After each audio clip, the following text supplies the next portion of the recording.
Registered ചെയ്ത പുതിയ വാഹനം വീട്ടിലെത്തിയാൽ റീത്ത് വയ്ക്കുന്ന സംഭവം ചിലപ്പോൾ കേരളത്തിൽ ആദ്യമായിരിക്കാം. കാര്യമന്വേഷിച്ച ഞങ്ങളും അക്ഷരാർത്ഥത്തിൽ ഞെട്ടിപ്പോയി.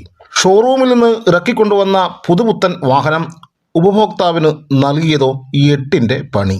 നമ്മളിപ്പോൾ ദൃശ്യത്തിൽ കാണുന്ന ഈ പുതിയ കാർ ബാഹ്യമായി കണ്ടാൽ കണ്ണഞ്ചിപ്പിക്കുന്ന വാഹനം. എന്നാൽ വാഹനത്തിൻ്റെ ബോണറ്റ് തുറന്നു നോക്കിയാൽ കണ്ണ് നനയിപ്പിക്കുന്ന കാഴ്ച. വാഹന ഉടമ പത്തനാപുരം തലവൂർ സ്വദേശി സുരേഷ് ഷോറൂം ഉടമകൾക്കെതിരെ ഗുരുതര ആരോപണവുമായി രംഗത്തെത്തി. വളരെ ആഗ്രഹിച്ച് ഒരു ഇലക്ട്രിക് വെഹിക്കിൾ വേണമെന്ന് കരുതിയിട്ട് ഈ സോഷ്യൽ മീഡിയയിലും ഫേസ്ബുക്കിലും ഒക്കെ പരസ്യം കണ്ടിട്ട് എൻ്റെ വൈഫിൻ്റെ പേരിൽ വാങ്ങിയ ഒരു വാഹനമാണിത്. കൊട്ടാരക്കര മുത്തൂറ്റ് ടാറ്റ കരിക്കത്തുള്ള ഷോറൂമിൽ നിന്നാണ് ഈ വാഹനം വാങ്ങിയത്. അറിഞ്ഞുകൊണ്ട് മനഃപൂർവ്വം നമ്മളെ ദ്രോഹിക്കണമെന്നുള്ള ഒരേ ഒരു ഉദ്ദേശത്തോടു കൂടി ഈ വാഹനം നമ്മുടെ തലയിൽ കെട്ടിവെച്ചതാണ്.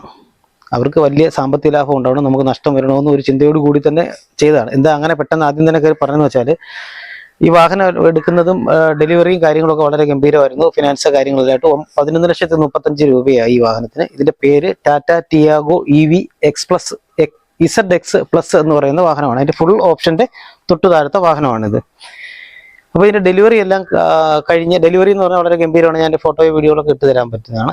ആ ഡെലിവറി നല്ല ശരിയായ രീതിയിൽ ട്രിബണ കെട്ടി തുണിയൊക്കെ ഇട്ട് മാലയെല്ലാം ഇട്ടിട്ട് അവർ ആ തുണിയൊക്കെ മാറ്റുമ്പോഴേക്കാണ് മാലയെല്ലാം തെളിഞ്ഞു വരും. നല്ല നല്ല വൃത്തിയായിട്ട് ഷോറൂമിൽ തന്നെ കേക്കൊക്കെ മുറിച്ച് ഡെലിവറി കഴിഞ്ഞ് വന്ന വാഹനമാണ്. ഡെലിവറി എല്ലാം കഴിഞ്ഞ് വന്നിട്ട് ഇവിടെ വന്ന് എന്നാൽ മാല ഊരിയിട്ട് അമ്പലത്തിൽ കൊണ്ടുപോകാൻ മാല ഊരാന്ന് കരുതി ആ ദിവസം തന്നെ അന്നേരം തന്നെ ബോണറ്റ് തുറന്ന് നോക്കി മാല ഊരാൻ നോക്കുമ്പോഴേക്കും ശരിക്കും നമ്മൾ അതിനകത്തോട്ട് നോക്കുമ്പോഴേക്കും ഒരു വല്ലാത്തൊരു മാനസികാവസ്ഥയായിപ്പോയി. മാനസികാവസ്ഥ എന്ന് പറഞ്ഞാൽ അകത്തോട്ട് നോക്കുമ്പോൾ കാണുന്നത് നമ്മൾ പുത്തുപുത്ത വണ്ടിയല്ലേ, അതും ഇത് ഇലക്ട്രിക് വെഹിക്കിളാണ്. ഞാനൊരു ഇലക്ട്രോണിക് സർവീസ് സെൻ്റർ നടന്ന ആൾ, ഇതിനെപ്പറ്റി കുറച്ച് കാര്യങ്ങൾ മനസ്സിലാവുന്ന ഒരാളുമാണ്. തുറന്ന് നോക്കുമ്പോഴേക്കും കംപ്ലീറ്റ് പാർട്സുകളും അലുമിനിയം ഇലക്ട്രോണിക്സ് മൊഡ്യൂള് സാധനങ്ങളും എല്ലാം ദ്രവിച്ചും ഈ ഇരുമ്പ് കൊണ്ടുണ്ടാക്കിയ പല ഭാഗങ്ങളെല്ലാം അതെല്ലാം തുരുമ്പും പിടിച്ച് കുറെ അപ്പുറത്തെ ചില സ്ഥലത്തൊക്കെ തുരുമ്പ് പിടിച്ച് പാർട്സുകൾ അടങ്ങും. അത്ര വികൃതമായ രീതിയിലാണ് ഈ വാഹനത്തിന്റെ ഉൾവശം ഇരിക്കുന്നു പറഞ്ഞാൽ. പക്ഷെ ശരിക്കും മാനസികമായിട്ട് നമ്മൾ ആകെ തകർന്നു പോയി. പ്രത്യേകിച്ച് നമുക്കറിയാം, ഒരാളൊരു പുതിയ വാഹനം എടുത്തുകൊണ്ട് വരുമെന്ന് പറഞ്ഞാൽ അവരുടെ എനിക്ക് വേറൊരു വാഹനമുണ്ട്, അതുകൂടെ ഒഴിവാക്കിയിട്ട് വേണം ഇതിന്റെ കാര്യങ്ങൾ മെയിൻറ്റെയിൻ ചെയ്യാൻ. ആ ഒരു ആഗ്രഹത്തിൽ വാങ്ങുന്ന ഒരു വാഹനമാണിത്. അവരെ വിളിച്ച് അപ്പോൾ തന്നെ വിവരം അറിയിച്ചു, വണ്ടി കൊണ്ടു ചെല്ലാൻ പറഞ്ഞു. അടുത്ത ദിവസം വണ്ടി കൊണ്ടു ചെന്ന് കൊടുത്തപ്പോഴേക്കും ഞാൻ പറഞ്ഞിരുന്ന ഒരു കാരണവശാലും ഇന്നത്തെ ഒരു പാർട്സുകളും നിങ്ങൾ ഇളക്കി മാറ്റരുത്, ഒരു പണിയും ചെയ്യും, വണ്ടി മാറി തരണം, അതാണ് എൻ്റെ ആവശ്യം. നമുക്ക് ചെയ്യാൻ പറ്റില്ല. കൊല്ലത്താണ് സംസാരിക്കേണ്ടത്, കൊല്ലത്താണ് വാഹനം. ശരി, കൊല്ലത്ത് പോകാതെ ഞങ്ങൾ കൊല്ലത്ത് പോകാനായിട്ട് വാഹനത്തിനുള്ളിൽ കയറുമ്പോഴേക്കും ഈ വാഹനം നമ്മൾ ധൈര്യപൂർവ്വം അവരുടെ തിട്ടിട്ട് പോകാനുള്ളൊരു കാരണം എന്ന് പറയുന്നത്, ഇതിനകത്ത് ക്യാമറ അവർ തന്നെ ഡാഷ് ക്യാം ഫിറ്റ് ചെയ്തിട്ടുണ്ട്. ക്യാമറ ഉണ്ടായതുകൊണ്ടാണ് നമ്മൾ വണ്ടി ഇട്ട് പോയത്. ഒന്നും അല്ലെങ്കിൽ ക്യാമറ വണ്ടി ഓഫ് ചെയ്യുമ്പോൾ വർക്ക് ചെയ്തില്ലെങ്കിലും താക്കോലിടുമ്പോൾ ക്യാമറ അപ്പോഴേ ലൈവായിട്ട് വർക്ക് ചെയ്യും. അതിനകത്ത് അനൗൺസ്മെൻ്റ് ഉണ്ട്, ഡിസ്പ്ലേ ഒന്നും ഇല്ലാത്തതുകൊണ്ട്. അപ്പോൾ ഇവർ ആ ക്യാമറ ഊരിയിട്ടിട്ടാണ് ഈ വാഹനം വർക്ക്ഷോപ്പിൽ കൊണ്ടുപോയതും തിരികെ കൊണ്ടുപോകുന്നതും എല്ലാം. അപ്പോൾ തിരിച്ചവർ കുത്താൻ മറന്നു പോയതുകൊണ്ടാണ് നമുക്കത് മനസ്സിലായത് ഈ സാധനം ഊരിയിട്ടിരിക്കുമായിരുന്നുള്ളത്.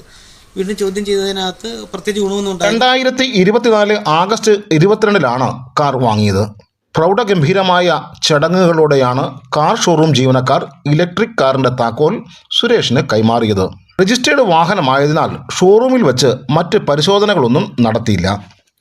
കൊട്ടാരക്കര കരിക്കകം ഷോറൂമിൽ നിന്ന് പത്തനാപുരത്തുള്ള കാർ ഉടമയുടെ വീട്ടിലെത്തി. ഒരു പുതിയ വാഹനം വീട്ടിലെത്തുമ്പോൾ കുടുംബാംഗങ്ങൾക്കുണ്ടാകുന്ന സന്തോഷവും മധുരപലഹാര വിതരണവും സന്തോഷം പങ്കുവയ്ക്കലും ഈ കുടുംബത്തിലും നടന്നു. തുടർന്നുള്ള സംഭവം കാർ ഉടമ തന്നെ പറയട്ടെ. കാരണം പൈസ അവരുടെ കിട്ടി. ഇനി ഇപ്പം കിടന്ന് കുറച്ച് ദിവസം ഇത്രയും ആളുകൾ ഓടിയിട്ടുണ്ട്, അതിൻ്റെ കുറേ ഇയാൾ ഓടിയിട്ട് പൊയ്ക്കൊള്ളുന്നതായിരുന്നു. പക്ഷേ ഞാൻ നിയമത്തിൽ ഏതൊക്കെ പരീക്ഷയുണ്ടോ അതെല്ലാം ഉപയോഗിച്ചുകൊണ്ട് ഇത് ഏതറ്റം വരെയും പോകും. ഞാൻ ഒരു കാരണവശാലും നമ്മൾ പിന്മാറത്തില്ല. സാധാരണക്കാർക്ക് നേരത്തെ ഇതുപോലെ ഒരുപാട് അബദ്ധം പറ്റി കാണും. പലരും പ്രതികരിക്കും, പലരും എന്നോട് പറയുന്നുണ്ട്. ഞാൻ അവിടെ കാണുമ്പോഴും ചെല്ലുമ്പോഴും കോടതി ചെല്ലുമ്പോഴും അടക്കം എന്നെ അത് കഴിഞ്ഞിട്ട് വിളിച്ച് നിർത്തി സംസാരിക്കുന്നുണ്ട്. ഇവർക്ക് പറ്റിയ അബദ്ധങ്ങൾ, ഓരോരുത്തർക്കും പറ്റിയ അബദ്ധങ്ങൾ. ഇത് ഈ വാഹനം കൊള്ളത്തില്ലെന്ന് ഞാൻ ഒരിടത്തും പറയുന്നില്ല. വാഹനത്തിൻ്റെ ചോയ്സ് മോശമാണെന്നും പറയുന്നില്ല. പക്ഷെ ഇവർ ചെയ്തത് ശരിയായില്ല. ഈ വാഹനം ഇങ്ങനെ ഒരാളെ കടയിൽ വെച്ച് പറ്റിക്കാൻ പാടില്ലായിരുന്നു. ഒരു വിശ്വാസം എന്നൊരു സാധനം ഉള്ളതിനെ ചൂഷണം ചെയ്ത് വിശ്വാസവഞ്ചന കാണിക്കാൻ യാതൊരു കാരണവശാലും പാടില്ലായിരുന്നു. വലിയ മനോവിഷവും സാമ്പത്തിക തകർച്ചയാണ് നമുക്കുണ്ടായിരുന്നത്. 6 മാസമായിട്ട് ശരിക്കും എനിക്ക് ജോലി ചെയ്യാൻ പറ്റത്തില്ല.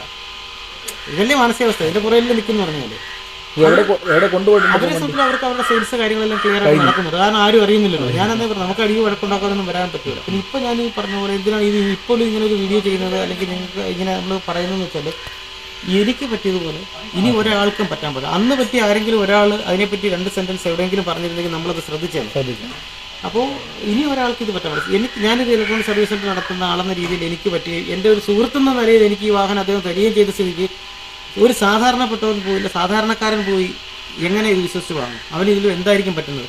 പരാതിയുമായി പോലീസിനെ സമീപിച്ചെങ്കിലും നീതി ലഭിച്ചില്ല. തുടർന്ന് കൊട്ടാരക്കര കരിക്കകത്തുള്ള ഷോറൂമിനെതിരെ കൊല്ലം ജില്ലാ ഉപഭോക്തൃ തർക്ക പരിഹാര കമ്മീഷൻ മുമ്പാകെ നീതിക്കായി സമീപിച്ചിരിക്കുകയാണ് തലവൂർ സ്വദേശി Suresh. News desk express news.